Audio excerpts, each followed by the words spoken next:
Olá, o nosso vídeo já vai começar, mas antes se inscreva no canal e ative as notificações. Vamos abrir a palavra de Deus nessa manhã em Atos capítulo 4, por favor.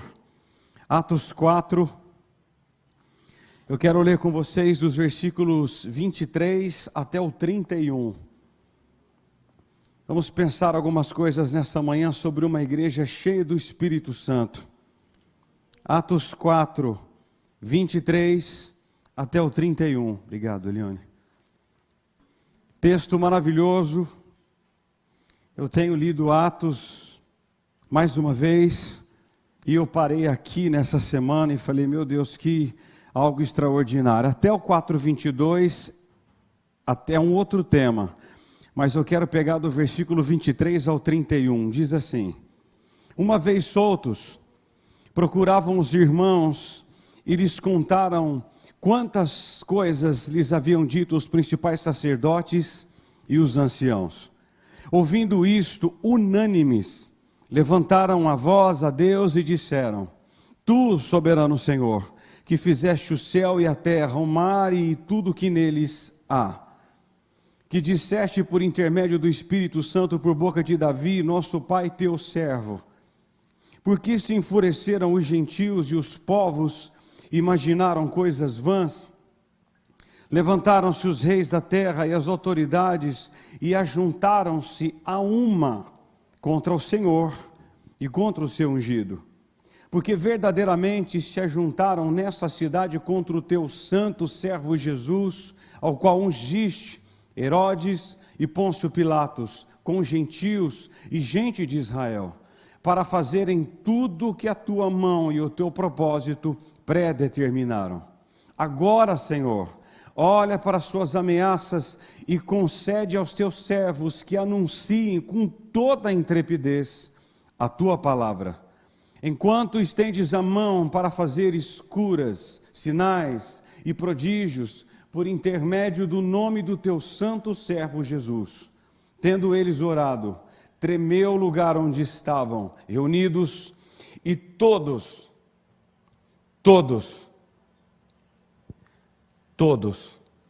ficaram cheios do Espírito Santo e com intrepidez anunciaram a palavra de Deus. Senhor, te louvamos nessa manhã. Obrigada pelo tempo, pelo culto, pelas orações, pelo louvor maravilhoso da parte do Senhor para nós. Abençoe agora nesses breves minutos que teremos, que ouçamos a tua voz por meio da tua santa e bendita palavra. É a minha oração nessa manhã, em nome de Jesus. Amém. Amém. Irmãos, a igreja de Cristo sempre cresceu e avançou quando as coisas estavam difíceis. Uma igreja cheia do Espírito Santo, ao ser perseguida, ela triunfa sobre as adversidades. Sempre foi assim. Vemos no texto lido algumas atitudes do apóstolo Pedro e João em face à perseguição contra a igreja. E vamos ver nessa manhã que a igreja triunfou sobre as adversidades. Há 6 lições desses versículos lidos, e eu quero ver com vocês o primeiro nessa manhã, está no versículo 23, que uma igreja cheia do Espírito Santo busca a companhia dos irmãos no tempo de tribulação. Uma vez soltos, procuravam os irmãos e lhes contaram quantas coisas lhes havia dito os principais sacerdotes e os anciãos. Irmãos, em tempo de luta, uma igreja cheia do Espírito Santo de Deus, ela sempre busca outras pessoas. Sempre foi assim. Sempre foi. Uma vez soltos, procuravam os irmãos. A igreja é um recurso que Deus providenciou para nos encorajar. A igreja é a sala de emergência do Espírito Santo para incentivar e consolar as pessoas. Gente precisa de Deus, mas gente precisa de gente. Eu preciso de você, você precisa de mim. Seu corpo, isso é uma igreja cheia do Espírito Santo. Não existe ninguém cheio isolado. Impossível. Se você ver alguém isolado, provavelmente ele não está cheio do Espírito Santo. Não está. Não é possível viver o cristianismo sem a igreja.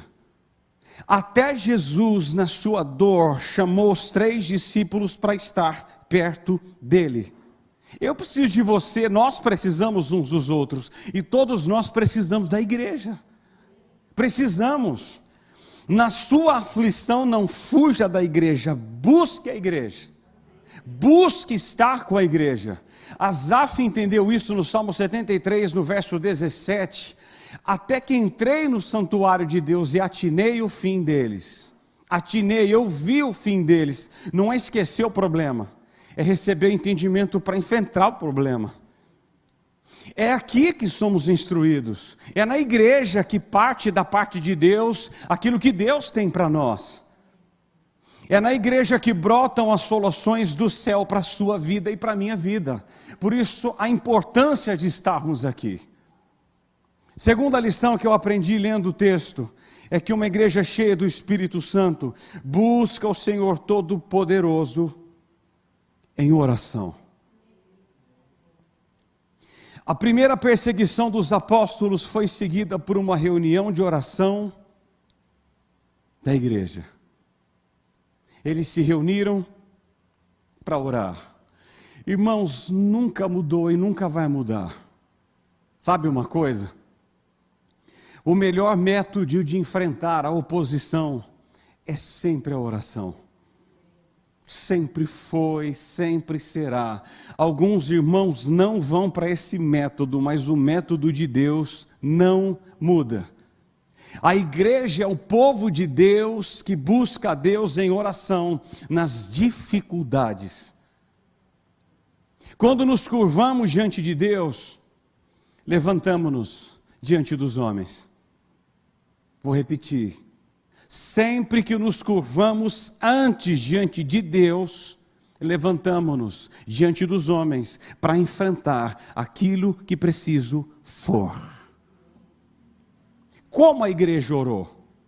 Há 2 coisas. Primeiro, diz o versículo 24, que eles trouxeram à mente a soberania de Deus. Olha o 24. Ouvindo isto, unânimes, levantaram a voz a Deus e disseram, olha o que eles disseram, irmãos. Tu, soberano Senhor, que fizeste o céu, a terra, o mar e tudo o que neles há. Olha a oração dos irmãos.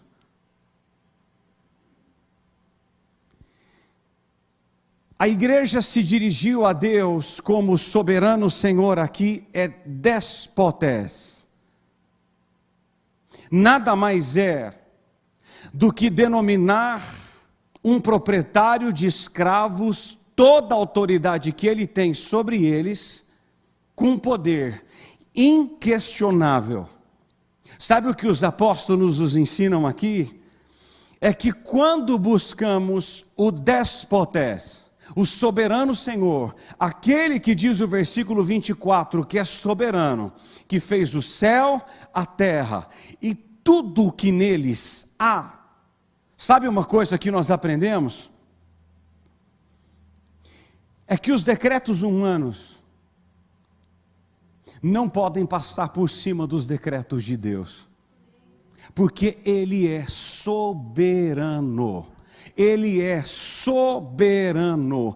Nada acontece fora de sua vontade e seu propósito. Irmãos, nada.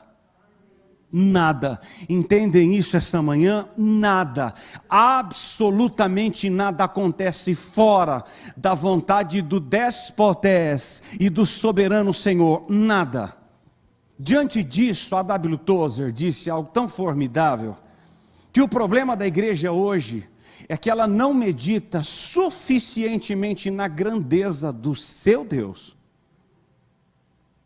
Ela não medita, nós não meditamos. Às vezes, esquecemos que Deus é Deus. Trememos-nos, tememos-nos, ficamos com medo e com muita ansiedade. E isso vai tomando conta de nós e deixamos de viver. Quando deveríamos buscar o déspotas em primeiro, ou despotis, em primeiro lugar, diante de tudo. Procuramos pessoas, em vez de buscar o déspotes, antes. É antes, não é depois. Irmãos, às vezes, eu não sei se você já teve essa impressão, às vezes, pensamos que estamos à mercê da crise internacional. Às vezes pensamos isso. Às vezes pensamos que nós estamos nas mãos dos políticos de Brasília. Às vezes pensamos que dependemos da empresa que trabalhamos. Você já pensou isso? Nós não dependemos de nada dessas coisas. Nada, irmãos, nada. Você e eu não dependemos de nada da terra, de ninguém da terra. Ninguém. Ele controla, diz o versículo 24, terra, céu e tudo o que neles há. Tudo. A nossa vida está no meio das mãos do despotes, no meio, e nada e nem ninguém pode nos arrancar de lá.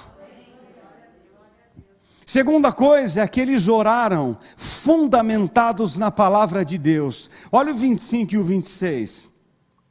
Que disseste por intermédio do Espírito Santo por boca de Davi, nosso pai teu servo.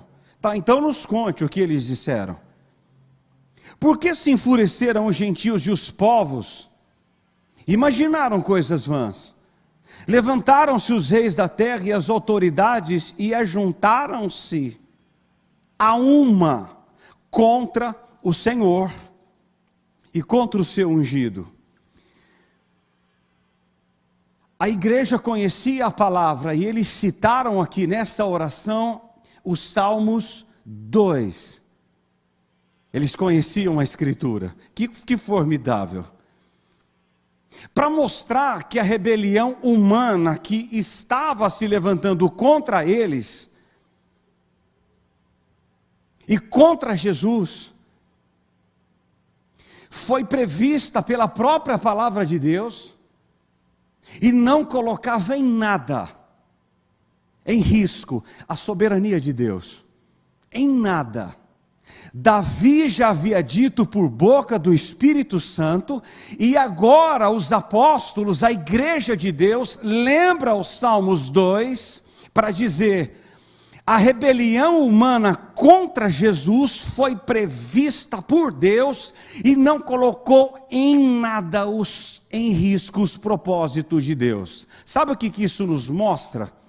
É que na hora da aflição, da dor, da luta, a igreja buscou a palavra de Deus e descobriram, mediante a Escritura, que eles não estavam na mão do acaso, mas nas mãos de um Deus que governa todas as coisas. Irmãos, que formidável! Na hora da perseguição e de maior dor, eles não ligaram para o Itaú para emprestar dinheiro. Eles não ligaram para o irmão A ou B. Isso faz parte, às vezes, ligar para alguém. Mas eles entendem o seguinte: olha, nós dependemos do despotes e vamos orar fundamentados de acordo com a palavra de Deus. E eles nos mostram e nos ensinam que a nossa vida e a nossa história não estão nas mãos ou de autoridades judaicas ou romanas, mas nas mãos de um Deus todo-poderoso, que nos governa, que nos guia e que nos guarda, e louvado seja Deus por isso. Terceiro, uma igreja cheia do Espírito Santo entende que a maldade humana não frustra os desígnios de Deus. 27, acompanhe. Porque verdadeiramente se juntaram nessa cidade contra o teu santo servo Jesus, o qual ungiste, Herodes e Pôncio Pilatos, com gentios e gente de Israel, para fazerem tudo o que tua mão e o teu propósito predeterminaram. Irmãos, as trevas até hoje continuam odiando a luz. Agora o versículo 27 e 28 nos mostram que quando se trata de combater o bem, o mal reúne todas as forças numa abominável coalizão. Herodes e Pilatos eram inimigos. Mas diz a Escritura que se uniram contra Jesus. Já vai cair a ficha daqui a pouco. Jesus e gentios, judeus e gentios eram inimigos. Uniram forças para destruir a igreja. Nada mudou. Nada. Essa orquestração, apesar de unir-se contra nós, inimigos aparentes que achamos ser inimigos e talvez sejam mesmo, até hoje, unem-se para nos destruir e tentar destruir a igreja de Deus. Elas se unem. Inimigos mortais unem-se hoje para tentar frustrar os desígnios de Deus. Mas sabe uma notícia que eu tenho para te dar, mediante ao texto lido? Isso é formidável. Ainda que o inferno se levante contra mim, contra você, e contra a igreja de Deus, até os planos hostis do inimigo, os planos de Deus se cumprem. Porque diz o versículo 28 no final, que aquilo que tramaram contra Jesus, já estava predeterminado. Por quem? Por pastor? Não, por aquele que está sentado no alto e sublime trono. Irmão, sabe a verdade aqui? Podem se levantar contra mim, podem se levantar contra você, o pau pode quebrar, me perdoe o português, porém, tudo que Deus predeterminou que aconteça, vai acontecer. Se levante contra você, se levante contra o seu ministério, se levante contra, Deus fará. Aí nós entendemos Romanos 8, 28. Sabemos, o que, Paulo? Todas as coisas cooperam para o bem daqueles que amam a Deus e que são chamados segundo o seu propósito.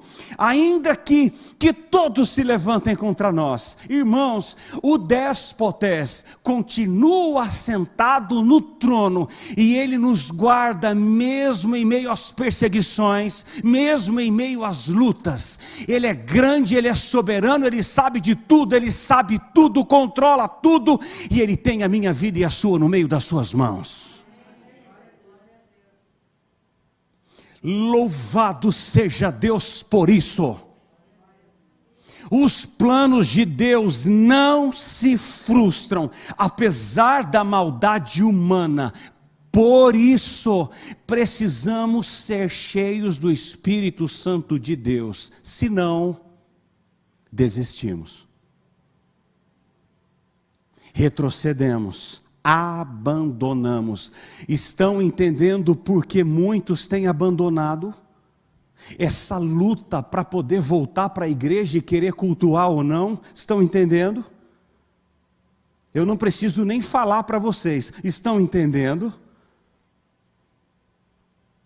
Quarto lugar, para bom entendedor, meia palavra basta. Porque se o que falo alguns não entendem, então é melhor eu não falar. Para bom entendedor, meia basta. Quarto lugar, uma igreja cheia do Espírito Santo não pede a cessação do problema, mas poder para testemunhar. Irmãos, olha o 29. Agora, Senhor, olha para as suas ameaças e concede aos teus servos que anunciem com toda intrepidez a tua palavra. Warren Wiersbe diz que a verdadeira oração não consiste em dizer a Deus o que fazer,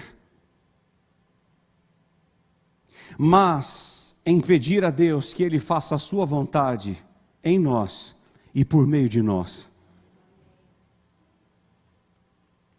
É pedir que a vontade de Deus seja feita na terra e não a humana no céu. Irmão, sabe o que me choca aqui, e eu parei nesse texto? Os crentes não pediram sofrimento, eles não pediram. Não. Você não vai ver aqui no texto que os crentes pedem dor. Não, eles não pedem. Porém, eles também não pedem para o problema passar. Eu vou repetir. Eles não pedem dor, mas eles não pedem também para Deus cessar a dor. Notaram isso aí? O que eles pedem? Poder.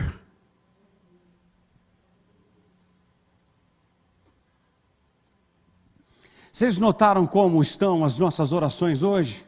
Deus, me livra da dor, não aguento mais a dor, cessa a dor, me livra da dor, me tira o espinho na carne, chega da dor, não aguento mais a dor. As nossas orações são humanistas.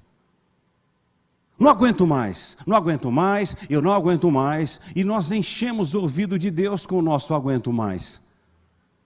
Não aguento, eu não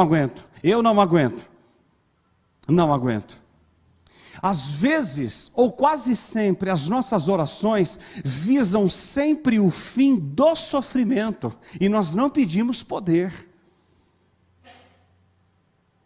Não pedimos poder. Está entendendo isso, irmãos? Isso é muito sério.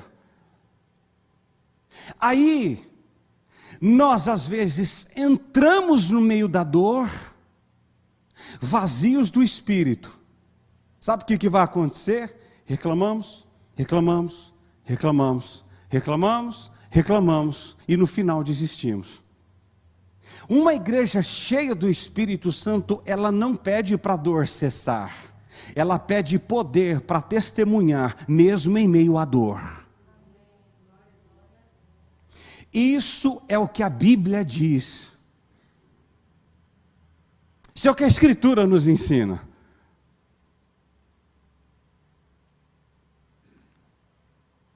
Se entendêssemos isso, nós não perderíamos a visão do propósito de Deus na dor. Irmãos, há sempre um propósito na dor. Deus não desperdiça a dor. Se tem uma coisa que Deus não faz, é desperdiçar a dor. Ele não desperdiça o sofrimento. Então, quando entendemos isso, nós, ao entrar numa luta, irmãos, nós quase morremos. Nós quase desistimos da fé. Porque a nossa visão é humanista. Nós não queremos aprender na dor e sair melhor da dor. Em nome de Jesus, que o Espírito Santo abra os nossos olhos nessa manhã, para quando passarmos pela dor e pelo vale da sombra e da morte, não pedirmos para escapar da dor, mas para testemunharmos em meio à dor. Não para pedir, Senhor, me tira da dor. Às vezes Deus tira, mas às vezes Deus vai dizer: Paulo, a minha graça te basta, eu não vou tirar a dor. E nós vamos ter que passar a dor. A dor, na maioria das vezes, não nos é poupada. Eu estou falando de dores aqui, não causada por nós, Não estou falando dessas, de decisões impensadas, de coisas que fizemos que Deus não mandou fazer. Não estou falando dessas. Eu estou falando de infortúnios, de lutas e de dores que nos passam, irmã Cida, pelo meio do vão das mãos e que nós teremos que passar. Mas eu não posso parar. Pastor Ivanilde, eu não posso parar, e a senhora não pode parar. O Espírito Santo nos diz nessa manhã: peça poder para testemunhar, e eu vou honrar você, mas depois da dor, é depois.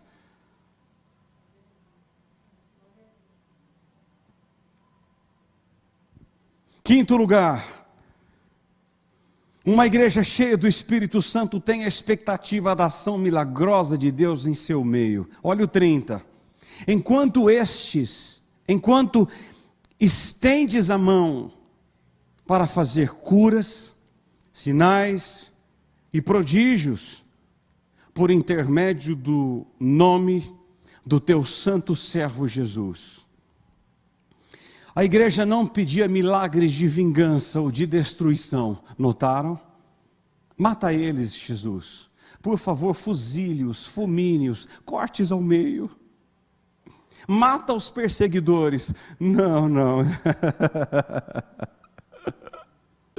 Olha, irmão, vocês sabem que tem até oração assim hoje? A gente dá risada, mas isso é sério. Senhor, eis-me aqui. Deus de Abraão, de Isaac e de Jacó. Senhor, eu não aguento mais a perseguição daquele irmão, daquela irmã. Por favor, o Senhor pode matá-los? O Senhor pode, por favor, fazer brotar um câncer dentro deles, eles morrerem em 2 dias?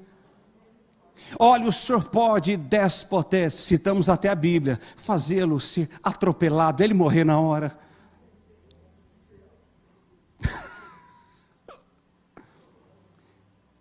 Eu não sei se vocês sabem, mas tem crente invejoso.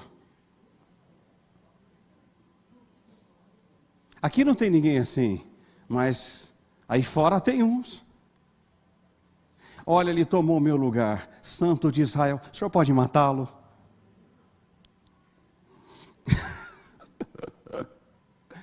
O senhor pode, por favor, dar um ataque cardíaco nele e morrer na hora? Não, a igreja não ora dessa forma.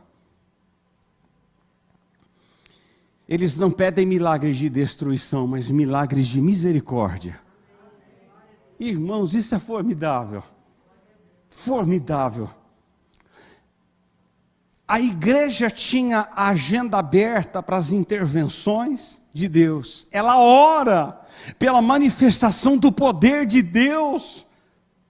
A nossa igreja precisa estar aberta para isso, para ver os prodígios realizados por Jesus. Os discípulos pedem poder para pregar. Senhor, nos dê poder para pregar a Escritura, para pregar a palavra. Mas o poder para fazer milagres não é administrado por eles e nunca foi por nós. Mas é administrado por aquele que está sentado num alto e sublime trono. É Jesus quem faz milagres. Agora, poder para pregar, Ele concede à igreja dele. Poder Ele dá, milagres é Ele quem faz. Ele quem faz. E eu faço uma pergunta para vocês que eu fiz para mim hoje de manhã estudando. Temos orado com fé por enfermos?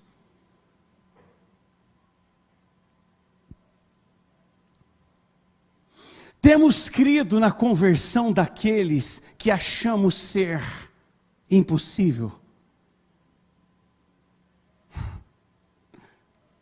Cremos. Senhor, Tu podes fazer milagres. Só pode encher-nos do Espírito de novo. O Senhor pode abrir o coração daquele ou daquela a quem eu acho ser impossível, mas para o Senhor não é impossível. Não há impossível para o Senhor. Sexto e último. Corri bastante, mas está dando tudo certo. Sexto. Uma igreja cheia do Espírito Santo é revestida com poder para pregar a palavra com autoridade. Olha o 31, como termina o texto. Tendo eles orado. Irmãos, tendo eles feito o quê? Orado. Tendo eles orado. Ou seja, é necessário orar. É necessário. Eu creio que você ore em casa durante a semana, eu creio. Eu creio. Vamos sorrir para não chorar. Eu creio. Mas, se você pode, esteja aqui amanhã às 8. Vem para a igreja orar. Vem buscar o Déspotes aqui. Aqui. Vença o frio e as lutas e dobre-se aqui. Aqui. Tendo eles orado, tremeu o lugar onde estavam reunidos. E todos ficaram cheios do Espírito Santo e com intrepidez anunciavam a palavra de Deus.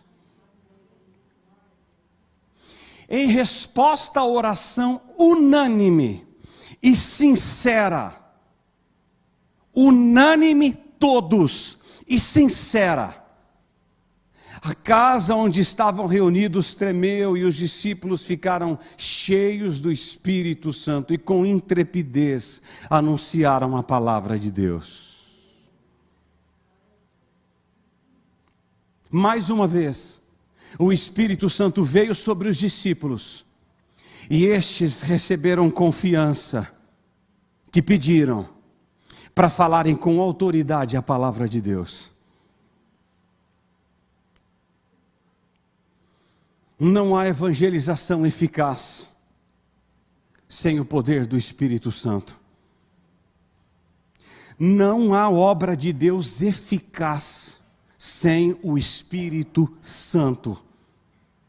Nada daquilo que fazemos, se eu não sou ou estou cheio do Espírito Santo de Deus, pode fracassar. Pode fracassar.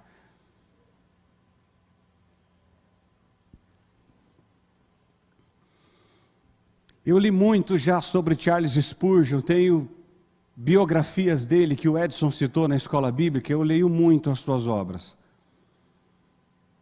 Eu não fico muito no Brasil não, eu vou para fora. Eu não sei se você já ouviu isso, mas Charles Spurgeon, quando subia as escadas do tabernáculo de Londres para pregar, ele dizia duas coisas. Eu preciso do Espírito Santo e eu dependo do Espírito Santo. Eu preciso do Espírito Santo e eu dependo do Espírito Santo.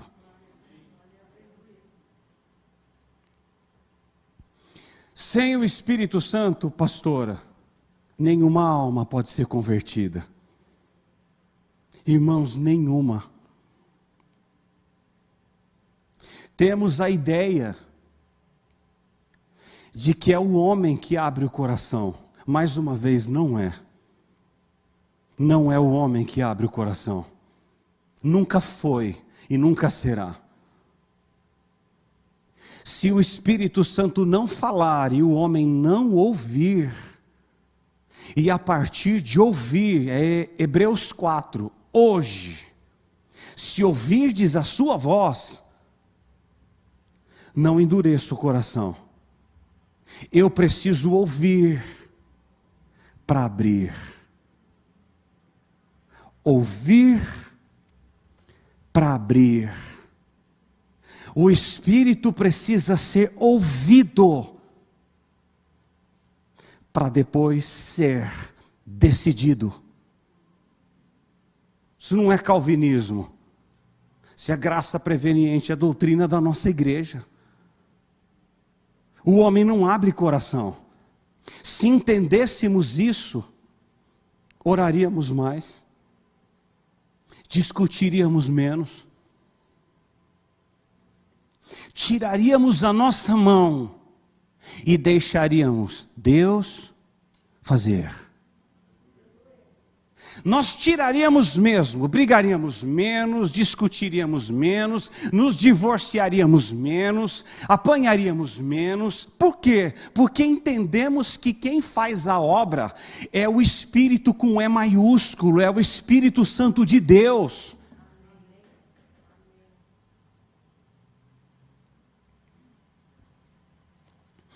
Alguém disse que fazer a obra sem o poder do Espírito é o mesmo que tentar cortar a lenha com o cabo do machado.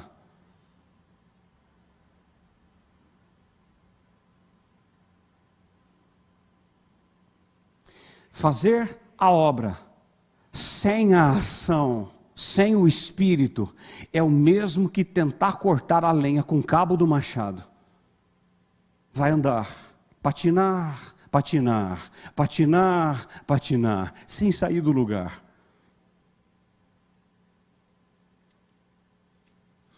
Precisamos continuamente do Espírito Santo e ser cheios dele. Essa é a realidade de Efésios 5,18. Enchei-vos do Espírito. Ninguém se enche do Espírito. Enchei-vos do Espírito no grego é dê lugar a. Dê lugar a Ele. Dê lugar a. Eu disse aqui num sábado que o Espírito Santo não é uma torneira que eu abro, ponho a boca e me encho. Não. Eu não posso soprar sobre vocês essa plenitude. Eu não posso olhar para vocês nessa manhã e dizer assim: receba do Espírito Santo. Quem sou eu? Essa plenitude vem do alto para a terra. É do alto. Quanto mais probabilidade de ser cheio dele eu estou, ele me enche. Quanto mais ele ver que há lugar em nós de santidade para nos encher, ele nos enche. Somos transbordados por esse Espírito Santo, dia e noite. Irmãos, a conclusão que chego para terminarmos é: precisamos desesperadamente do Espírito Santo de Deus.